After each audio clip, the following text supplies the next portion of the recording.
All right, the state of South Carolina is waking up to some tragic news.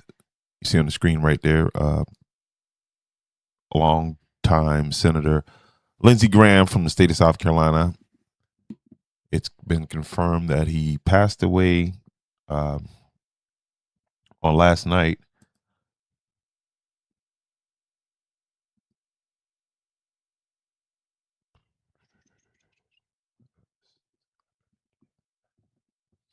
That he passed away on last night.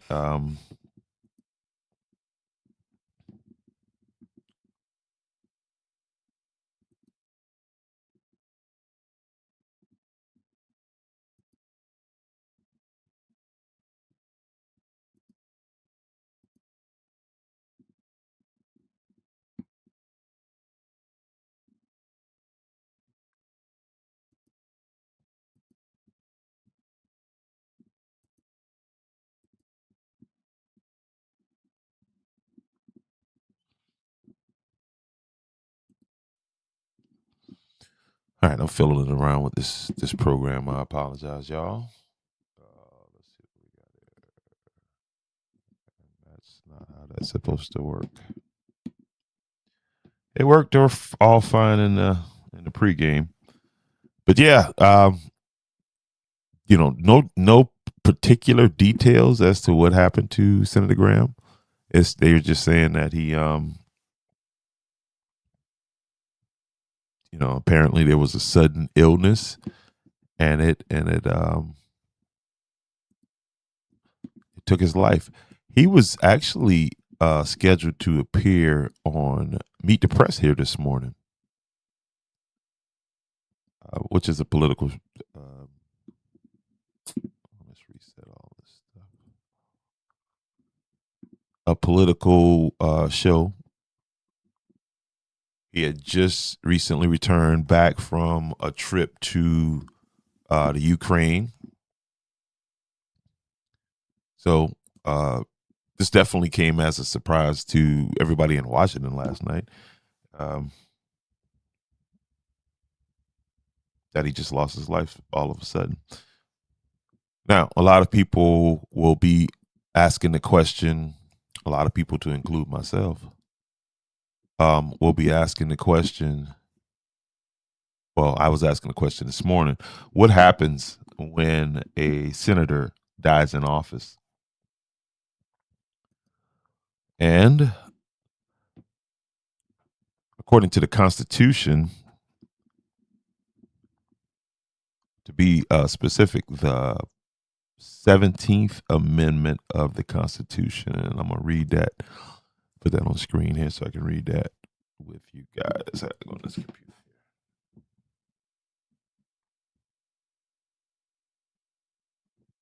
All right, when vacancies happen, representation of any state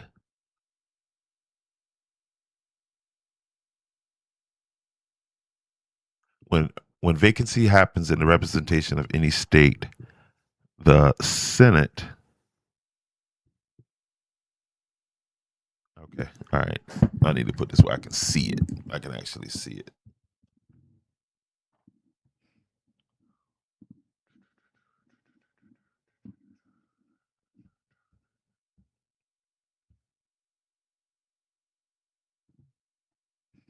All right, when vacancies happen in the representation of any state in the Senate, the executive authority of such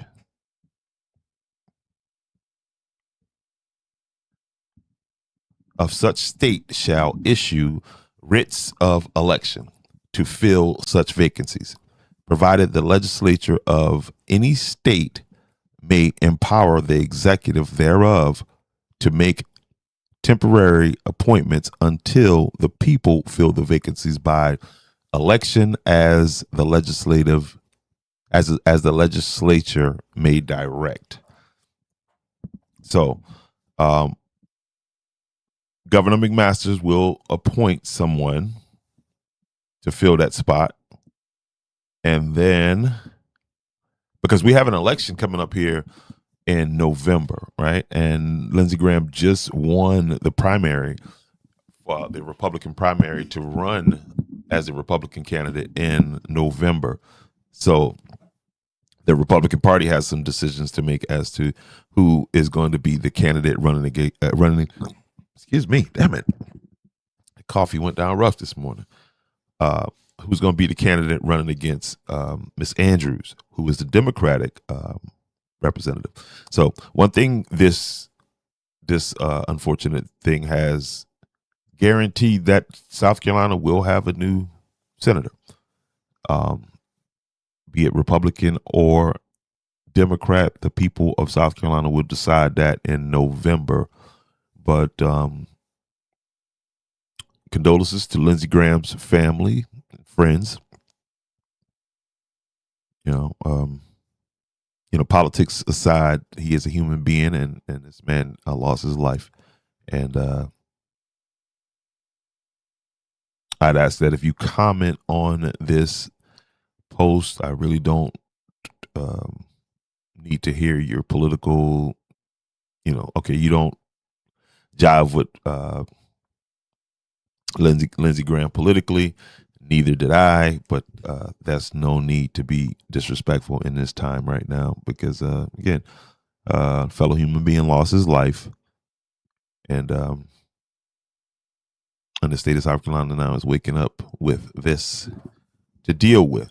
Okay, we got definitely a big time contested election coming up here in November. So it's going to be interesting moving forward how this thing actually plays out. But you see it again. Graham was 71 years old. I think he served in the Senate at about 20 years. Let me pull up some information on Lindsey Graham.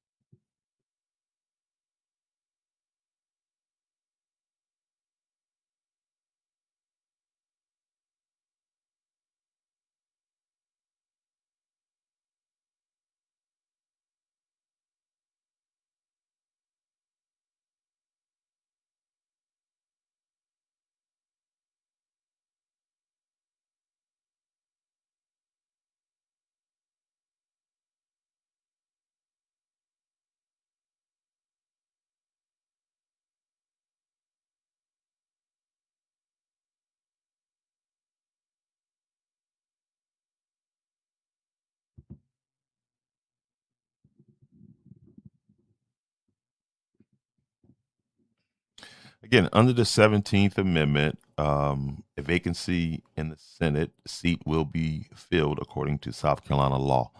And we would have to look and see what South Carolina law is in this regard.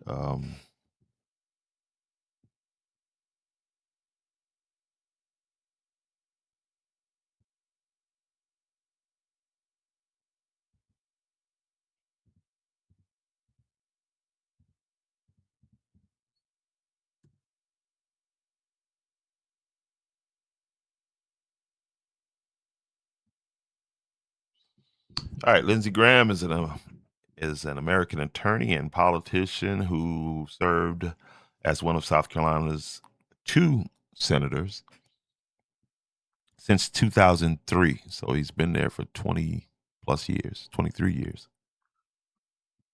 He's a member of the Republican Party and known for his work on national security, the military, immigration, and judicial nominations.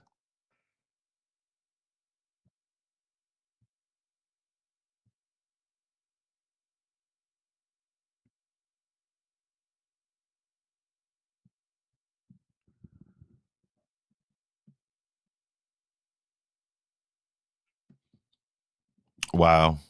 He just had a birthday. Born July 9th. He literally died 2 days after his birthday. Born July 9th, 1955, in Central South Carolina. His parents owned a restaurant and bar, and both of his parents died while he was in his early 20s. Graham became the legal guardian of his younger sister while finishing college. He graduated from the University of South Carolina with a bachelor's degree in psychology in 1977. He earned a law degree from the University of Law in 1981. He served the United States Air Force as a lawyer, judge, advocate general, corps, um, better known as JAG. Continued serving in the Air Force Reserve and the National Guard, eventually retiring as a colonel after more than 3 decades of military service.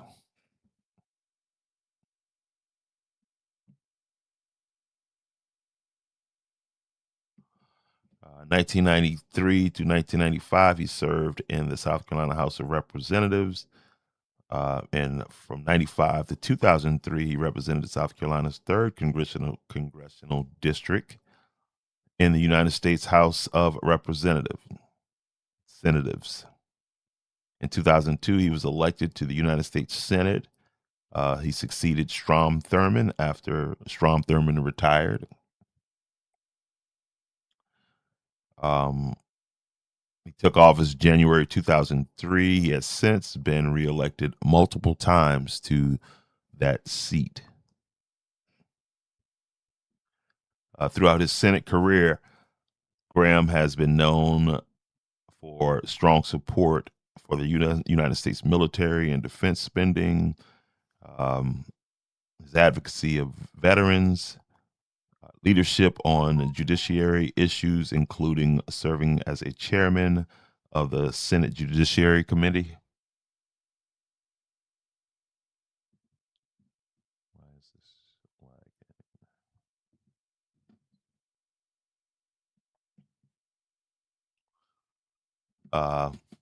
a prominent role in debates over Supreme Court nominations, a close, this is what everybody knows him for now, a close alliance with Donald Trump during much of Trump's presidency, despite having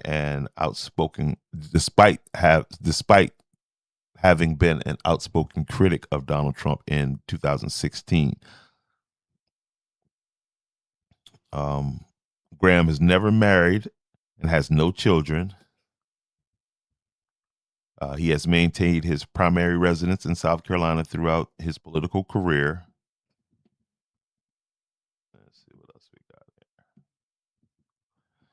All right, Lindsey Graham remains one of South Carolina's senior political figures and has served in the United States Senate for more than 2 decades, making him one of the state's longest-serving senators.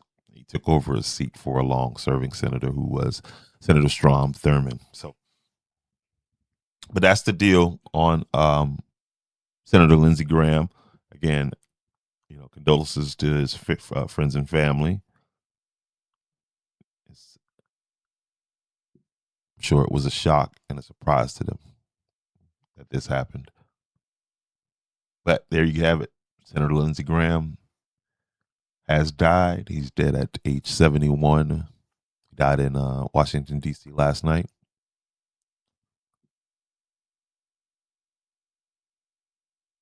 So now we see what the state does moving forward. We see what who becomes the nominee for the Republican Party in this upcoming election, November 4th.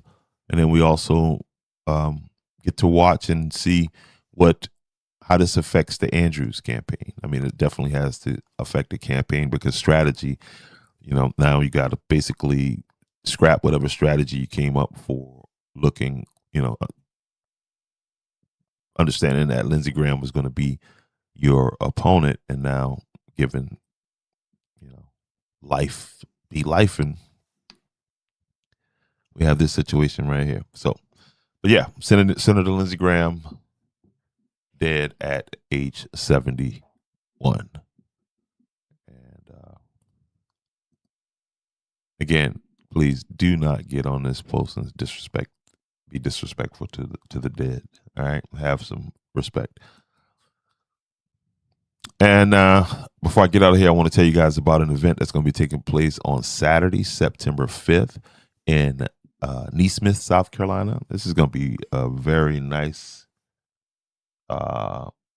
event right here. And what I'm talking about is the Indigo Festival. Again, this is going to be Saturday, September 5th from 11 to 6 p.m. And this is going to take place in Neesmith, South Carolina. This is sponsored by the C. Williams Rush African American Museum in King Street, South Carolina. Also, the Slave Dwelling Project. I had Mr. Joe McGill on the other night. And also, Gumbo for the Soul. Am I reading that right? It's an organization created by Miss Charity Muhammad, who happens to be Mr. Joe McGill's daughter. So, looking forward to this. There's going to be a rice cook-off. There's going to be it's going to be a lot of historical presenters. This is going to be a great day, and it's Labor Day weekend. So, make yourself available. Save this date, Saturday, September 5th. There's going to be food vendors out there. Matter of fact, let me get that up if I got that available. Yeah, so food vendors. I'll put that up on my page here shortly. But you guys need to reach out. I know there's going to be a limited amount of food trucks that are going to be invited. So you want to get in on that number because there's it's expected to be a large crowd that day, all day event, and people are going to be hungry. And so, but yeah, put this on your calendar. Also, on a lighter side of things, put this on your calendar also too. It's Montez's 27th birthday trail ride. I did this thing last year, recorded it, live streamed it. Or we recorded it mostly. Live streaming is it was an issue. I'll just say that much. You know what I mean? I've been here for the last couple of days actually fighting IP addresses, PUK codes, all kinds of different numbers and things to make this thing go the way it's supposed to go. Because it's not as simple as pulling up a camera and hitting go. Anyway, August 28th and 29th, this is when the trail ride is going down. Again, this flyer is going to be up on my page. It's kind of hard for me to see these flyers for the way I got this thing set up right now. So I'll have them up on my page. So please go and get the information you need there. I know one thing. This event was huge last year. It's a 2-day event, and it's going to be huge again this year. They do have places for RVs to park and camp. Myself, I'll be camping out there. I'm gonna be camping in a tent, though. But yeah, I look forward to this right here, August 28th and 29th. That's that Friday and that Saturday. Okay. And so with that, I'm gonna say peace. I appreciate you guys for being here. Hit that like button if just hit the damn like button. I need it. They always say, you doing this for likes? Yes, I am doing this for likes this morning. Okay. It helps the show out. It helps the algorithm. It helps bring more people into this platform. And I appreciate you all. So y'all have a good, productive Sunday morning.